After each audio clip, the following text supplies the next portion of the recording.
East India company, Bharat को जंजीरों में बांधने वाली कंपनी। क्वीन एलिजाबेथ यही थी वो जिसने सन 1600 में ईस्ट इंडिया कंपनी को खड़ा किया था। 31 दिसंबर यही वो दिन था जब क्वीन ने उसे ट्रेंट मोनोपोली दी थी। इसका सीधा मतलब है कि ब्रिटिश क्राउन के मुताबिक ईस्ट इंडिया कंपनी को मोनोपोली मिली थी। ये कंपनी जहाँ भी जाए वहाँ अपने बिजनेस कर सकती थी। इसके अलावा कोई और वहाँ अपना हक नहीं जमा सकता था। कोई अपनी कंपनी को बिजनेस नहीं कर सकता था। फिर वही हक से ईस्ट इंडिया कंपनी भारत भी पहुंच गई। अपनी स्थापना के बाद फिर 1608 का दौर आया। कैप्टन विलियम हॉकिंस अपनी कंपनी यानी ईस्ट इंडिया कंपनी के जहाज को लेकर पहुंच जाते हैं गुजरात की सूरत। सूरत ही वो जगह बनी जहां से ईस्ट इंडिया कंपनी की भारत यात्रा शुरू हो गई। और ये कंपनी जो पहले भारत में बिजनेस के लिए आया करती थी, वो भारत को गुलाम बनाने के लिए लड़ने लगी और फिर बहुत घमासान लड़ाई होने लगती है। क्या आपको पता है इस लड़ाई का एक नाम भी पड़ा था, बैटल ऑफ प्लेसी। 13 जून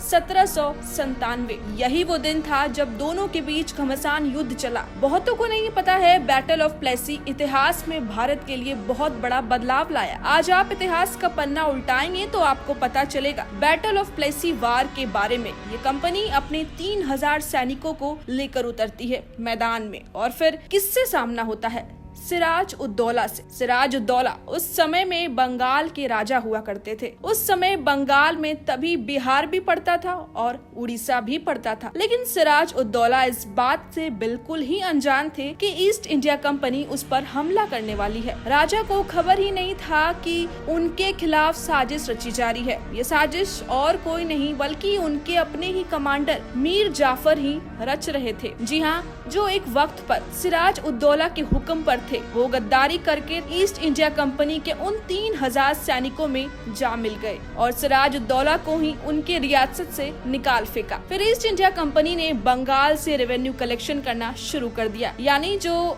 कर सिराज उद्दौला कलेक्ट करते थे वो उस वक्त के बाद से ईस्ट इंडिया कंपनी करने लगी।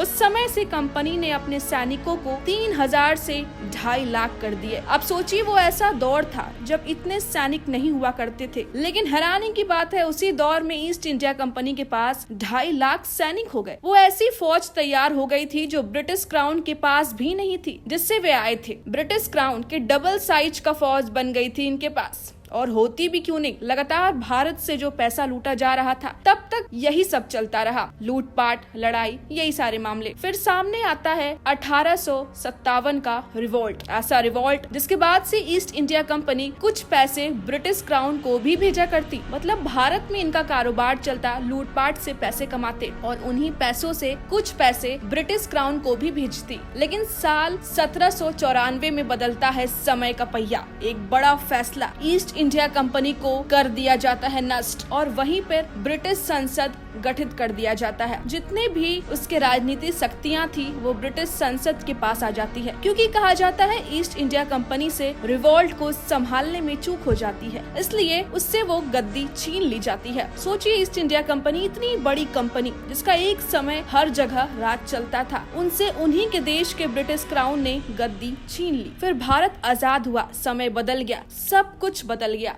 और ईस्ट इंडिया कंपनी का नामो निशान मिट गया। समय का चक्रव्यूह ऐसा बदला, साल 2010 आ गया। ईस्ट इंडिया कंपनी की जीत हार में बदल गई। वहीं एक भारतीय शख्स का नाम सामने आता है, संजीव मेहता। संजीव मेहता एक नामी बिजनेसमैन थे। ये वही थे जो ईस्ट इंडिया कंपनी को 15,000 मिलियन डॉलर की छोटी अमाउंट बताकर खरीद लिया। सोचिए ये वही ईस्ट इंडिया कंपनी थी जो एक वक्त में हुक्म के दम पर जीती। ईस्ट इंडिया कंपनी जो एक समय में पूरे भारत में अपना सिक्का जमाया था, वो ईस्ट इंडिया कंपनी जो न जाने भारत से कितने करोड़ों अरबों रुपए भारत से लूट चुके होंगे। आज एक बिजनेसमैन के हाथों ये कंपनी बिक गई और आप सोचिए क्या कर रही होगी अभी ये ईस्ट इंडिया कंपनी। सुनकर विश्वास नहीं होगा, कंपनी अभी एक चाय पत्ती की धंधा करती है जिसे लग्जरी फूड कहा जाता है।